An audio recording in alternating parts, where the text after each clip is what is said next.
दोस्तों, जरा सोचिए, एक लड़का रोज सुबह एक लड़की को पार्क में रोकता था, छेड़ता था, उसका हाथ पकड़ता था, लड़की उसे थप्पड़ मारती है, फिर भी वो हंसता रहता है।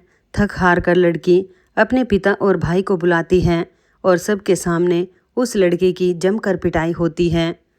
लेकिन दोस्तों, कहानी यहाँ ख़त्म नहीं होती।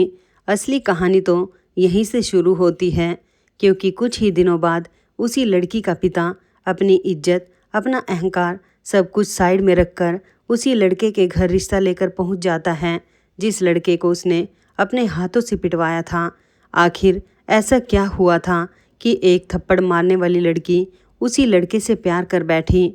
वो कौन सा राज था जिसने पूरे परिवार का सिर शर्म से झुका दिया? और वो लड़का जिसे सब बदतमीज समझ रहे थे, असल में वो कौन था और क्यों कर रहा था ये सब? दोस्तों, ये कहानी आपके दिल को छू भी जाएगी और सोचने पर भी मजबूर कर देगी। तो वीडियो को बीच में मत छोड़िएगा, क्योंकि इस कहानी का जो अंत है ना, वो आपकी आंखें नम कर देगा। चलिए शुरू करते हैं। दोस्तों, ये कहानी शुरू होती है लखनऊ शहर से। लखनऊ नवाबों का शहर, तहजीब का शहर। इसी शहर के एक पॉश इलाके में रहता था श्रीवास्तव परिवार। बड़ा सा बंगला, गेट पर खड़ी चमचमाती गाड़ियाँ, नौकर चाकर और दौलत की कोई कमी नहीं। घर के मुखिया थे रमेश श्रीवास्तव, शहर के जाने माने बिजनेसमैन। उनकी पत्नी सुधा एक शांत धार्मिक स्वभाव की महिला थी और इस परिवार में 2 बच्चे थे। बड़ा बेटा समीर 25 साल का, अपने पिता के पैसे और रुतबे के नशे में चूर रहने वाला नौजवान। उसे लगता था कि पैसे से दुनिया की हर चीज़ खरीदी जा सकती है और कोई भी इंसान उसके सामने कुछ नहीं। और छोटी बेटी थी नैना, 22 साल की, बेहद खूबसूरत, समझदार और दिल की साफ। दोस्तों, नैना भले ही अमीर घर में पैदा हुई थी, लेकिन उसका दिल पैसों के घमंड से कोसों दूर था। वो अक्सर सोचा करती थी कि इतनी दौलत के बीच भी ये घर इतना खाली खाली सा क्यों लगता है। पिता दिन रात बिजनेस में डूबे रहते, माँ पूजा पाठ में और भाई समीर तो अपनी दुनिया में ही मस्त रहता। नैना को कई बार अकेलापन महसूस होता, लेकिन उसने अपने इस अकेलेपन को एक अच्छी आदत में बदल लिया था। रोज़ सुबह की सैर। हर रोज़ सुबह जब शहर अभी सो रहा होता, जब हवा में हल्की हल्की ठंडक होती और पंछियों की चहचहाट गूंजती, तब नैना अपने घर के पास वाले बड़े से पार्क में टहलने निकल जाती।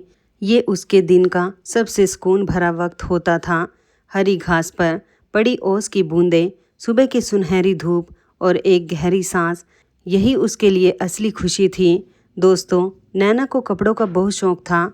सुबह की सैर के लिए भी वो हमेशा साफ सुथरे सलीके के कपड़े पहनकर निकलती। उसका मानना था कि इंसान को हर वक्त खुद को संभाल कर रखना चाहिए। बस यही उसकी आदत थी और इसी आदत के साथ उसकी ज़िंदगी एक खूबसूरत ढर्रे पर चल रही थी। लेकिन दोस्तों, ज़िंदगी का दस्तूर ही यही है, जब सब कुछ ठीक चल रहा होता है तभी किस्मत कोई नया मोड़ ले आती है।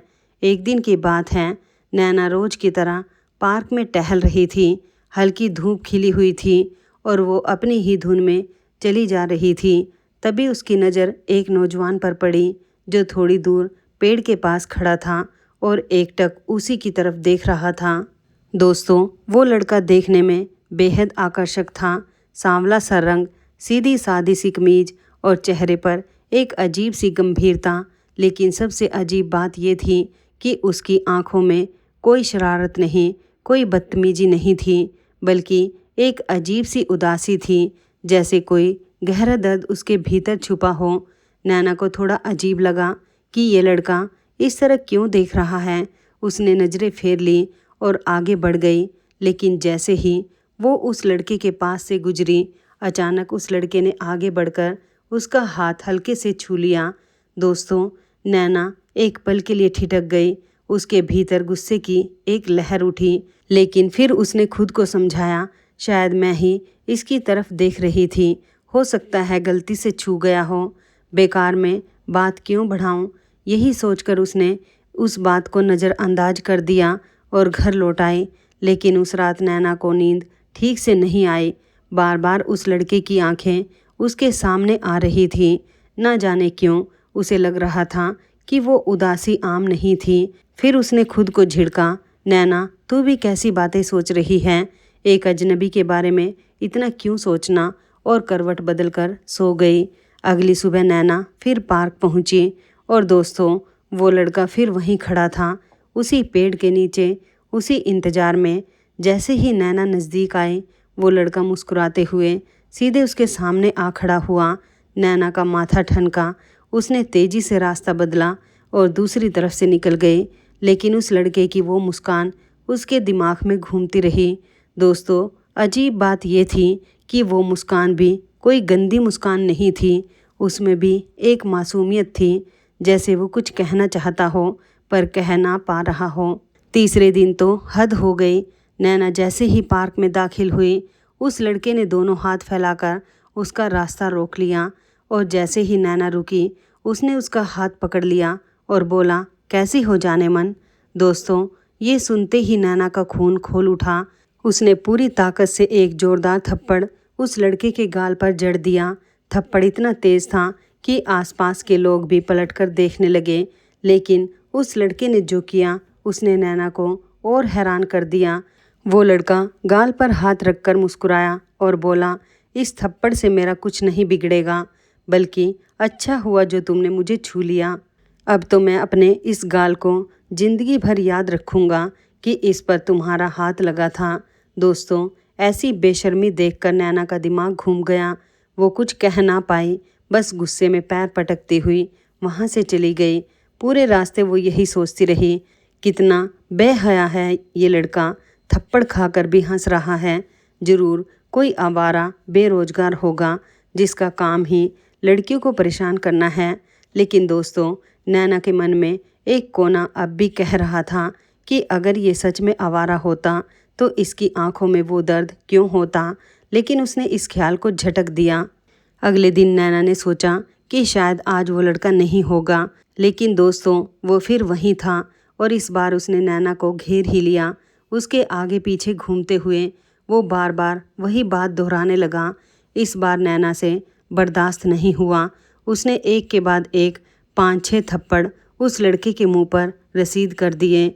उसका हाथ दुखने लगा पर उसका गुस्सा कम नहीं हुआ। लेकिन वो लड़का फिर भी मुस्कुराया और बोला, मैं रुकने वाला नहीं हूँ, तुम्हें मुझसे प्यार करना ही होगा, और जब तक तुम मुझसे प्यार नहीं करोगी मैं तुम्हारा पीछा नहीं छोड़ूंगा। दोस्तों अब नैना का सब्र का बांध पूरी तरह टूट गया।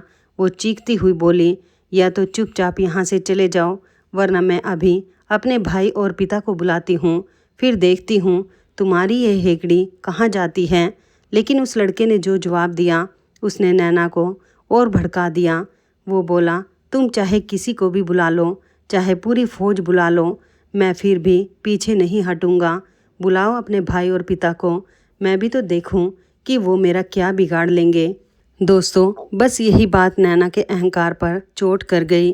गुस्से में कांपते हाथों से उसने अपना फ़ोन निकाला और सीधे अपने पिता को कॉल लगा दिया। रोते रोते उसने कहा, पापा आप और भैया तुरंत पार्क आ जाइए।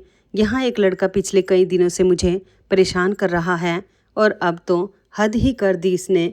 फ़ोन रखते ही नैना उस लड़के की तरफ मुड़ी और बोली, अब देखना तेरी सारी हेगड़ी निकल जाएगी। मेरे पापा और भैया बस आते ही होंगे। लेकिन वो लड़का बिल्कुल नहीं घबराया। उसने बड़े इत्मीनान से कहा, मैं यहीं खड़ा हूँ, अगर मैं एक कदम भी पीछे हटूँ तो समझ लेना तुम जिसको बुलाना है बुला लो, मैं यहाँ से टस से मस नहीं होऊंगा। दोस्तों थोड़ी ही देर में रमेश श्रीवास्तव और उनका बेटा समीर अपनी गाड़ी से पार्क के गेट पर पहुँचे। नैना दौड़कर उनके पास गई और कांपती आवाज़ में बोली, पापा वो देखो वहाँ खड़ा है वो लड़का। समीर का खून पहले से ही खोल रहा था। अपनी बहन को रोता देख उसका गुस्सा 7वें आसमान पर पहुँच गया। पिता तो पीछे रह गए, लेकिन समीर तेजी से उस लड़की की तरफ बढ़ा जो उस वक्त दूसरी तरफ मुंह किए खड़ा था। समीर ने पीछे से उस लड़के का कॉलर पकड़ा और एक झटके में उसे अपनी तरफ घुमाया, और फिर बिना कुछ सोचे समझे उस पर ताबड़तोड़ घूंसे बरसाने लगा। समीर चिल्लाता जा रहा था, मेरी बहन को छेड़ता है तू। बहुत मज़ा आ रहा था ना, अब ले सीख ये सबक। दोस्तों, वो लड़का बिना कोई विरोध किए मार खाता रहा। उसने एक बार भी अपना हाथ नहीं उठाया, बस चुपचाप पिटता रहा। और तभी रमेश श्रीवास्तव भी पास आ गए। लेकिन दोस्तों, यहीं पर कहानी ने पहला बड़ा मोड़ लिया। जैसे ही उस लड़के की नज़र समीर के चेहरे पर ठीक से पड़ी, उसके हाव भाव अचानक बदल गए। पिटाई खाते खाते उस लड़के ने अचानक समीर का हाथ कसकर पकड़ लिया और बोला, रुक जाओ, एक बार ध्यान से मेरी तरफ देखो, क्या तुम मुझे पहचान नहीं रहे? समीर ने गुस्से में उसे देखा, लेकिन उस लड़के की आंखों में अब एक अलग ही तीखापन था। वो धीरे से बोला, मेरा नाम कबीर है और मैं अंजलि का भाई हूँ। दोस्तों, बस इतना सुनते ही समीर के उठे हुए हाथ हवा में ही रुक गए। उसके चेहरे का रंग उड़ गया। एक पल पहले जो लड़का गुस्से में पागल हो रहा था, वो अचानक से ठंडा पड़ गया, जैसे किसी ने उस पर बर्फ़ का पानी डाल दिया हो। ये देखकर रमेश श्रीवास्तव गरजे, नालायक, रुक क्यों गया? ये तेरी बहन को छेड़ रहा था, मार इसे और मारो इसको। लेकिन समीर के हाथ अब नहीं उठ रहे थे। उसका सिर अपने आप झुकता चला गया। दोस्तों, अपने भाई को यूं रुका देखकर नैना से रहा नहीं गया। वो खुद आगे बढ़ी और उस लड़के यानी कबीर के बाल पकड़कर उस पर टूट पड़ी। पिता ने भी आगे बढ़कर उसका कॉलर पकड़ा और एक थप्पड़ जड़ दिया, लेकिन कबीर ने अब भी कोई विरोध नहीं किया। वो बस इतना बोला, मैं तो तुमसे प्यार करता हूँ नैना। ये सुनकर रमेश श्रीवास्तव का गुस्सा फट पड़ा। वो चिल्लाए, रुक जा बदतमीज, अभी पुलिस को बुलाता हूँ, तेरे प्यार का सारा भूत यहीं उतार दूंगा। लेकिन दोस्तों, कबीर फिर मुस्कुराया, एक अजीब सी दर्द भरी मुस्कान, और बोला, ज़रूर बुलाइए पुलिस को, लेकिन पुलिस बुलाने से पहले बस मेरी एक छोटी सी बात सुन लीजिए। उसके बाद आपका जो मन करे वो कीजिएगा। रमेश जी रुक गए, बोले, बोल क्या बात है? कबीर ने एक गहरी सांस ली और कहा, अगर पुलिस बुलानी ही है तो सबसे पहले अपने इस बेटे को पुलिस के हवाले करना पड़ेगा। दोस्तों, ये सुनते ही रमेश जी और नैना के पैरों तले से ज़मीन खिसक गई। वो हैरानी से बोले, ये क्या बकवास है? हम अपने ही बेटे को पुलिस के हवाले क्यों करेंगे? कबीर ने सीधे समीर की तरफ इशारा करते हुए कहा, क्योंकि जो मैंने आपकी बेटी के साथ किया है ना, ठीक वही, बल्कि उससे भी बुरा आपके इस बेटे ने मेरी बहन के साथ किया है। दोस्तों, अब सब की नज़रें कबीर पर टिक गई। नैना का दिल ज़ोर ज़ोर से धड़कने लगा। कबीर ने धीरे धीरे अपनी पूरी कहानी सुनानी शुरू की। वो बोला, मेरा नाम कबीर है, मैं इसी शहर के एक छोटे से मोहल्ले गोमती नगर के पीछे वाली बस्ती में रहता हूँ। मेरे पिता एक छोटे से दर्जी हैं। सारी ज़िंदगी सिलाई करके उन्होंने हमें पाला है। मेरी एक माँ है और एक छोटी बहन है, अंजलि। अंजलि मेरी जान है। दोस्तों, माँ बाप के बाद इस दुनिया में मेरे लिए सबसे कीमती अगर कोई है तो वो मेरी बहन है। कबीर की आवाज़ कांपने लगी। उसने आगे कहा, अंजलि कॉलेज में पढ़ती है, रोज़ बस से कॉलेज जाती थी। पिछले कुछ महीनों से आपका ये बेटा समीर उसके कॉलेज के बाहर खड़ा रहने लगा। पहले उसने मेरी बहन का पीछा करना शुरू किया, फिर रास्ता रोकने लगा, उसका हाथ पकड़ने लगा। मेरी बहन डर के मारे किसी को कुछ बता नहीं पाई। दोस्तों, यहाँ कबीर की आंखें भर आई। वो बोला, एक दिन मेरी अंजलि घर आई, रोते हुए, कांपते हुए। उसके हाथ पर निशान थे। उस दिन उसने मुझे सब कुछ बताया। उसने बताया कि एक लड़का उसे रोज़ परेशान करता है, उसका हाथ खींचता है, गंदी बातें करता है। और जिस दिन मेरी बहन ने मुझे ये सब बताया, उस दिन मुझे इतना गुस्सा आया जितना अभी आपको और आपके बेटे को मुझ पर आया था। कबीर ने रमेश जी की आंखों में देखते हुए कहा, मेरा मन किया था कि उसी वक्त जाकर उस लड़के की जान ले लूं, लेकिन फिर मैंने सोचा अगर मैंने गुस्से में आकर कोई गलत कदम उठा लिया तो मेरे बूढ़े माँ बाप का क्या होगा, मेरी बहन का क्या होगा। जो गरीब होता है ना दोस्तों, उसके पास गुस्सा करने का भी हक नहीं होता। इसलिए मैंने अपने गुस्से को पिया।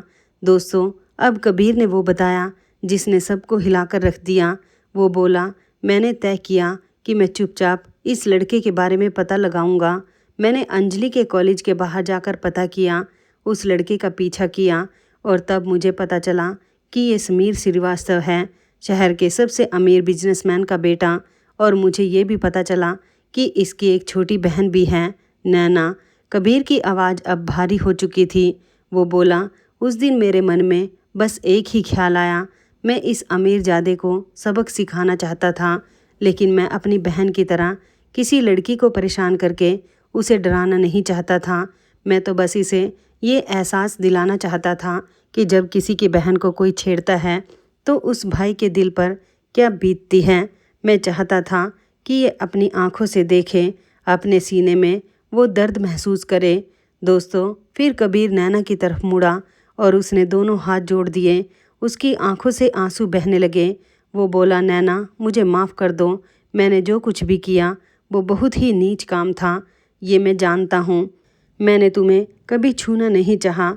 मैं बस तुम्हारे भाई को आईना दिखाना चाहता था। मैंने तुम्हारे हाथ के थप्पड़ खाए, तुम्हारे भाई और पिता के घूंसे खाए, लेकिन फिर भी मैंने एक बार भी हाथ नहीं उठाया, क्योंकि मैं जानता था कि तुम्हारी कोई गलती नहीं है। तुम तो बस मेरी इस लड़ाई में बेवजह पिस रही थी। कबीर ने अपने आंसू पोंछे और रमेश जी से कहा, मैं तैयार हूँ, आप मुझे जेल भेज दीजिए, मुझे कोई ऐतराज़ नहीं। लेकिन सच्चाई ये है कि जो जुर्म मैंने किया उससे कहीं बड़ा जुर्म आपके बेटे ने किया है। इसलिए अगर मुझे जेल जाना है तो आपके बेटे को भी मेरे साथ ही जेल जाना होगा। दोस्तों, कबीर की ये बातें सुनकर रमेश श्रीवास्तव के पैरों तले की ज़मीन हिल गई। उन्होंने धीरे से अपने बेटे समीर की तरफ देखा। समीर का सिर पहले से ही झुका हुआ था और अब वो किसी की आंखों में आंख डालने के लायक नहीं रहा था। रमेश जी कांपती आवाज़ में बोले, समीर, ये जो कह रहा है क्या ये सच है? बोल बेटा, क्या तूने सच में इसकी बहन के साथ ऐसा किया? लेकिन समीर के पास कोई जवाब नहीं था। उसका सिर और झुक गया और उसकी आंखों में आंसू आ गए। दोस्तों, उसकी ये खामोशी ही सबसे बड़ा जवाब थी। रमेश जी समझ गए कि कबीर एक एक शब्द सच कह रहा था। रमेश श्रीवास्तव जैसे टूट से गए। एक रईस आदमी जिसके आगे सैकड़ों लोग सिर झुकाते थे, वो आज एक दर्जी के बेटे के सामने शर्मिंदा खड़ा था। उन्होंने आगे बढ़कर कबीर के सामने हाथ जोड़ दिए। वो भरे गले से बोले, बेटा, मुझे माफ़ कर दो। मेरे बेटे की वजह से तुझे और तेरी बहन को इतना कुछ सहना पड़ा और ऊपर से हमने तुझ पर हाथ भी उठाया। मैं शर्मिंदा हूँ बेटा। तू सच में एक बहादुर भाई है। तूने वो किया जो शायद मैं भी ना कर पाता। तेरी बहन का जो गुनहगार है वो मेरा अपना बेटा है। मैं उसे ज़रूर सज़ा दूंगा, ये मेरा वादा है। तू बस हमें माफ़ कर दे। दोस्तों, कबीर ने झुककर रमेश जी के जुड़े हुए हाथों को थाम लिया। वो बोला, नहीं अंकल, आप बड़े हैं, हाथ मत जोड़िए। मुझे किसी से बदला नहीं चाहिए था। मैं तो बस चाहता था कि आगे से कोई किसी की बहन बेटी की तरफ गलत नज़र उठाने से पहले 100 बार सोचे। इतना कहकर कबीर वहाँ से जाने के लिए मुड़ गया।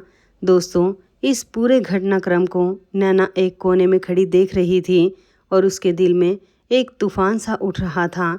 जरा सोचिए, जिस लड़के को वो अब तक एक आवारा, एक बदतमीज समझ रही थी, वो असल में अपनी बहन की इज्जत के लिए लड़ रहा था।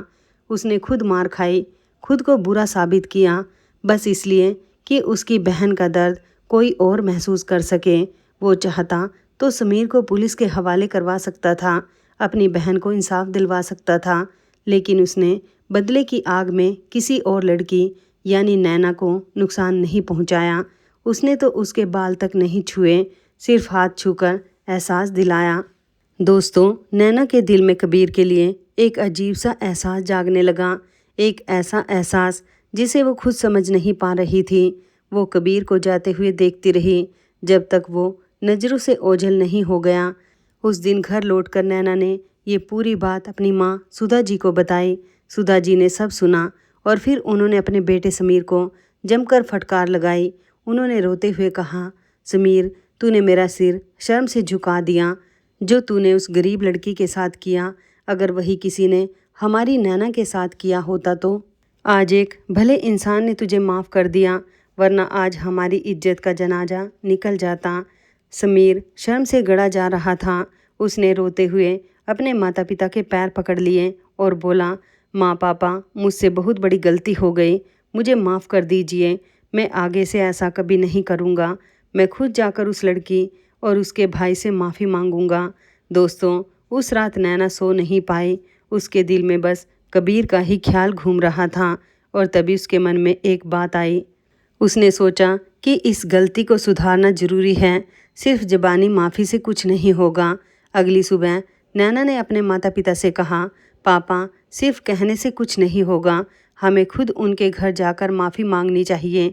हमने उस परिवार का जो दिल दुखाया है उसकी भरपाई हमें करनी होगी। समीर भैया को उस लड़की अंजलि से माफ़ी मांगनी होगी।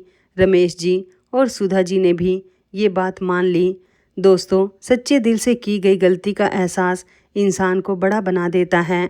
पूरे श्रीवास्तव परिवार ने तय किया कि वो कबीर के घर जाएंगे और दिल से माफ़ी मांगेंगे। लेकिन एक दिक्कत थी, उन्हें कबीर का घर पता नहीं था। तभी समीर ने धीरे से कहा, मुझे पता है उसका घर। जब मैं अंजलि का पीछा करता था तब मैंने उसका घर देखा था। ये कहते हुए समीर का सिर शर्म से झुक गया। दोस्तों, फिर पूरा परिवार कुछ फल, मिठाई और तोहफे लेकर कबीर के घर की तरफ निकल पड़ा। बड़ी बड़ी गाड़ियाँ छोटी छोटी गलियों से होती हुई उस छोटी सी बस्ती में पहुंची जहां कबीर अपने परिवार के साथ रहता था। दोस्तों, कबीर का घर बहुत छोटा था लेकिन साफ सुथरा और सलीके से रखा हुआ। जब इतनी बड़ी गाड़ियां उनके दरवाजे पर रुकी तो आसपास के लोग हैरानी से देखने लगे। कबीर के पिता दरवाजे पर आए और श्रीवास्तव परिवार को देखकर थोड़ा घबरा गए।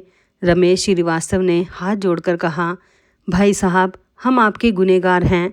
हमारे बेटे ने आपकी बेटी के साथ बहुत बुरा किया। हम माफ़ी मांगने आए हैं। कबीर के पिता की आंखें भर आई। उन्होंने कहा, जो हुआ सो हुआ साहब, अब उस बात को रहने दीजिए। मेरी बेटी सुरक्षित है, यही बहुत है। तभी समीर आगे आया। उसने अंजलि के सामने हाथ जोड़ दिए और कांपती आवाज़ में कहा, बहन, मुझे माफ़ कर दो। मैंने तुम्हारे साथ जो किया वो नीचता थी। मेरी आंखों पर पैसे और घमंड का पर्दा पड़ा हुआ था। तुम्हारे भाई ने मुझे आईना दिखाया है। आज से तुम मेरी बहन जैसी हो। मैं वादा करता हूँ कि आगे से किसी भी लड़की की तरफ कभी गलत नज़र नहीं उठाऊंगा। दोस्तों, अंजलि की आंखों में आंसू आ गए। उसने समीर को माफ़ कर दिया। उस छोटे से घर में अब एक अजीब सा सुकून फैल गया था। और इसी बीच नैना धीरे से कबीर के पास गई। उसका दिल ज़ोर ज़ोर से धड़क रहा था। उसने कहा, कबीर जी, आप एक काम कीजिए, मुझे अपना नंबर दे दीजिए। और हाँ, अगर कभी मेरा भाई आपकी बहन को परेशान करे तो आप बेझिझक मुझे कॉल कर देना, मैं खुद देख लूँगी। दोस्तों, ये तो बस एक बहाना था। नैना तो दरअसल कबीर से बात करने का, उससे जुड़े रहने का एक रास्ता ढूंढ रही थी। कबीर ने भोलेपन से अपना नंबर दे दिया और नैना का नंबर भी ले लिया और फिर श्रीवास्तव परिवार वहाँ से लौट आया। लेकिन नैना का दिल वहीं कबीर के पास छूट गया। दोस्तों, घर लौटने के बाद नैना का किसी काम में मन नहीं लग रहा था। वो बार बार अपना फ़ोन उठाती, कबीर का नंबर देखती और फिर रख देती। उसके मन में हज़ार सवाल थे। क्या मैं सच में कबीर को पसंद करने लगी हूँ? लेकिन वो तो एक गरीब घर का लड़का है। पापा कभी नहीं मानेंगे। और कबीर, वो तो मुझे एक अमीर जादी ही समझता होगा। एक हफ्ता ऐसे ही गुजर गया। नैना खुद से लड़ती रही, लेकिन दिल पर किसका जोर चला है दोस्तों। एक दिन हिम्मत करके उसने कबीर को कॉल लगा ही दिया। उधर से कबीर ने फ़ोन उठाया। हेलो, कौन? नैना की आवाज़ कांप रही थी। उसने खुद को संभालते हुए कहा, कबीर जी, मैं नैना, बस ये पूछने के लिए कॉल किया था कि अब तो मेरा भाई आपकी बहन को परेशान नहीं कर रहा ना? कबीर ने शांति से कहा, नहीं नैना जी, बिल्कुल नहीं। आपके भाई ने तो दिल से माफ़ी मांगी थी और अब वो अंजलि को राखी पर तोहफे भी भेजते हैं। आप बेफिक्र रहिए। इतना कहकर कबीर ने फ़ोन रख दिया। दोस्तों, नैना मन ही मन मुस्कुरा दी। उसे कबीर से बात करके एक अजीब सा सुकून मिला। अगले दिन उसने फिर वही बहाना बनाकर कॉल किया और उसके अगले दिन भी 3-4 दिन ऐसे ही चलता रहा। दोस्तों, कबीर भले ही गरीब था लेकिन समझदारी में किसी से कम नहीं था। 3-4 दिन एक ही बहाने से आने वाले फ़ोन कॉल से वो नैना की मंशा भांप गया। 5वें दिन जब नैना ने फिर कॉल किया तो इस बार कबीर ने सीधा पूछ लिया, नैना जी, एक बात पूछूं? साफ साफ बताइएगा, आखिर बात क्या है? रोज एक ही सवाल पूछती है। आपके दिल में जो है उसे खुलकर कह दीजिए, मुझसे कोई पर्दा मत रखिए। दोस्तों, नैना एक पल के लिए चुप हो गई। उसका दिल जोर जोर से धड़कने लगा।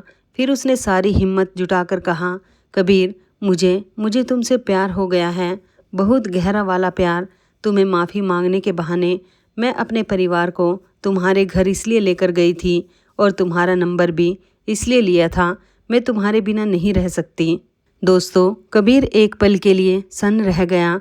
उसके मन में भी नैना के लिए एक नर्म कोना था। आखिर इतनी अच्छी, इतनी सच्ची लड़की किसे अच्छी ना लगती।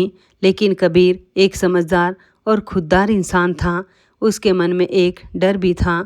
वो सोचने लगा, कहीं ऐसा तो नहीं कि ये मेरा इम्तिहान ले रही हो, कहीं ये जांच तो नहीं रही कि मैं भी उसके भाई जैसा कोई लालची या गलत इंसान तो नहीं। इसलिए कबीर ने बड़े संयम से कहा, नैना जी, ऐसा मत कीजिए। आप अमीर घर की बेटी हैं और मैं एक दर्जी का बेटा। हमारी दुनिया अलग है। आप थोड़ा सोच समझकर फैसला लीजिए। लेकिन दोस्तों, नैना का प्यार सच्चा था। वो बोली, कबीर, मैंने बहुत सोच लिया है। मुझे तुम्हारे पैसे नहीं, तुम्हारे दिल से प्यार है। जिस दिन तुमने अपनी बहन के लिए मार खाई थी, उसी दिन मैंने जान लिया था कि तुम जैसा सच्चा इंसान मुझे पूरी दुनिया में नहीं मिलेगा। तुम्हारे पास भले ही पैसा ना हो, लेकिन तुम्हारे पास वो चीज़ है जो किसी अमीर के पास नहीं, एक सच्चा और खुददार दिल। ये सुनकर कबीर का दिल पिघल गया। अब उसे यकीन हो गया कि नैना सच में उससे प्यार करती है। उसने धीरे से कहा, नैना, सच कहूँ तो मेरे दिल में भी तुम्हारे लिए जगह है। उस दिन से जब तुमने मुझे थप्पड़ मारकर भी मेरी बात नहीं सुनी थी, तभी से मैं तुम्हारी सादगी और तुम्हारी हिम्मत का कायल हो गया था। नैना की खुशी का ठिकाना नहीं रहा। वो चहक कर बोली, तो ठीक है, फिर मिलते कब हैं? कहीं बाहर चलते हैं, किसी रेस्टोरेंट में। लेकिन दोस्तों, यहाँ कबीर ने जो कहा वो उसकी असली खूबी थी। उसने साफ मना कर दिया। वो बोला, नहीं नैना, ये मिलना मिलाना, छुप छुप कर डेट पर जाना, ये काम मुझसे नहीं होगा। अगर सच में तुम्हें मुझसे प्यार है तो मुझसे शादी करो और शादी के बाद ही हम मिलेंगे, साथ रहेंगे, घूमेंगे। जो हरकत मैंने पार्क में तुम्हारे साथ की थी वो मेरी मजबूरी थी, मेरी फितरत नहीं। मुझे ऐसा मत समझना, मैं बिल्कुल भी वैसा लड़का नहीं हूँ। दोस्तों, कबीर की ये बात सुनकर नैना के मन में जो थोड़ी बहुत शंका बची थी कि कहीं ये लड़का बाकी आवारा लड़कों जैसा तो नहीं, वो शंका पूरी तरह ख़त्म हो गई। उसने सोचा, जो लड़का खुद चलकर आए ऑफ़र को भी ठुकरा दे, जो शादी से पहले मिलने तक से इनकार कर दे, उससे अच्छा और भरोसेमंद इंसान भला कहाँ मिलेगा। नैना ने खुश होकर कहा, ठीक है कबीर, मैं अपने घर वालों से बात करती हूँ, तुम भी अपने घर वालों से बात कर लो। दोस्तों, फ़ोन रखने के बाद कबीर सोच में पड़ गया। उसने अपने माता पिता को सारी बात बताई कि वो लड़की नैना उससे प्यार करने लगी है और शादी करना चाहती है। कबीर के माँ बाप ने नैना को देखा था। वो बेहद खूबसूरत और सलीके वाली लड़की थी, लेकिन उन्हें एक डर सता रहा था।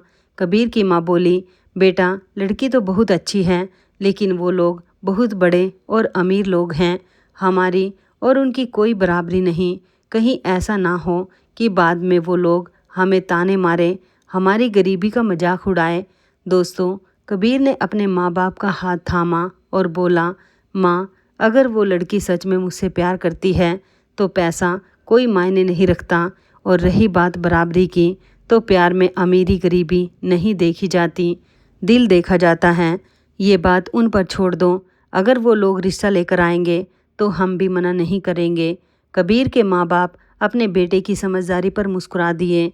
उन्होंने कहा, ठीक है बेटा, जैसी तेरी मर्जी। अगर वो लोग खुद चल कर आएंगे तो हमें कोई ऐतराज़ नहीं। उधर दोस्तों, नैना अपने पिता रमेश श्रीवास्तव के पास गई।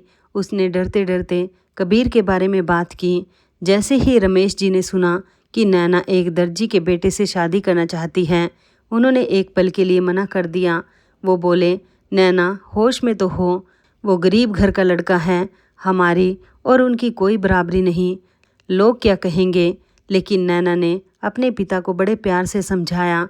वो बोली, पापा याद है उस दिन क्या हुआ था? जिस लड़के को आपने और भैया ने पीटा था उसने एक बार भी हाथ नहीं उठाया। उसने अपनी बहन की इज्जत के लिए सब कुछ दांव पर लगा दिया, लेकिन किसी का बुरा नहीं किया। पापा, ऐसा सच्चा और खुददार लड़का मुझे इस पूरी दुनिया में नहीं मिलेगा, नैना ने आगे कहा। और पापा, सबसे बड़ी बात, मैंने खुद उसे प्यार का इजहार किया। मैंने खुद उसे मिलने के लिए कहा, लेकिन उसने मना कर दिया। उसने कहा कि शादी से पहले वो मुझसे नहीं मिलेगा। पापा, आजकल के ज़माने में ऐसा लड़का कहाँ मिलता है जो अपनी इज्जत और उसूलों से समझौता ना करे। पैसा तो हमारे पास बहुत है, लेकिन संस्कार और इज्जत वो तो कबीर जैसे लोगों के पास ही होती है। दोस्तों, नैना की ये बातें सुनकर रमेश श्रीवास्तव के पास कोई जवाब नहीं था।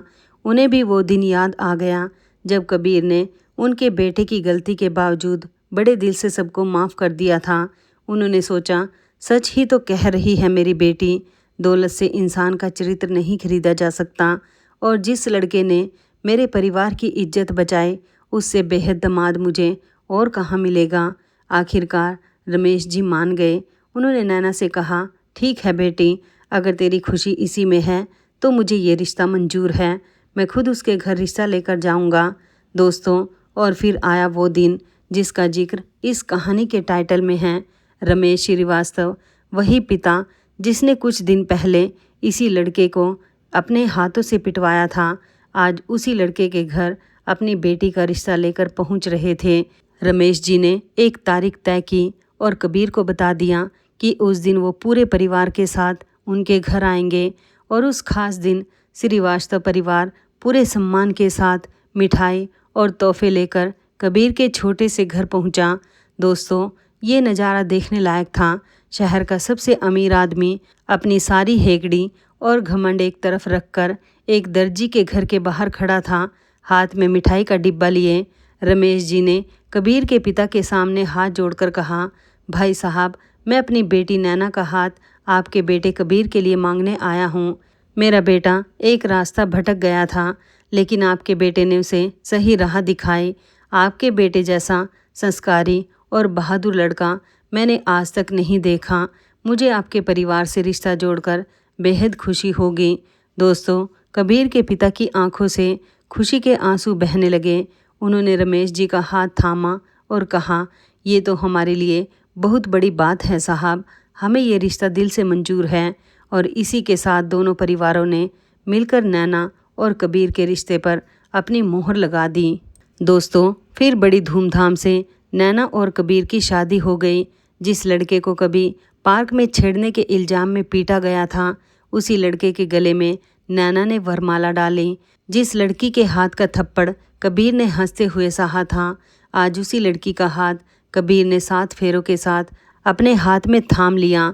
शादी के दिन समीर ने भरे मंडप में सबके सामने कबीर के पैर छुए और कहा, जीजा जी, आपने मुझे सिर्फ सबक ही नहीं सिखाया, बल्कि मुझे एक बेहतर इंसान बना दिया।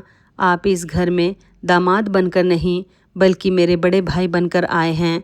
दोस्तों, इस तरह एक छेड़छाड़ से शुरू हुई ये कहानी एक खूबसूरत प्यार और 2 परिवारों के मिलन पर ख़त्म हुई। नैना को उसका सच्चा हमसफ़र मिल गया और कबीर को उसका सच्चा प्यार, और सबसे बड़ी बात, समीर जैसा भटका हुआ इंसान भी सुधर गया। दोस्तों, इस कहानी से हमें एक बहुत बड़ी सीख मिलती है। पहली, कभी भी किसी की बहन बेटी की तरफ गलत नज़र मत उठाओ, क्योंकि जो दर्द आप दूसरों को देते हैं वही दर्द कभी आपके अपनों को भी झेलना पड़ सकता है। और दूसरी सीख, इंसान की असली पहचान उसके पैसे से नहीं, उसके किरदार से होती है।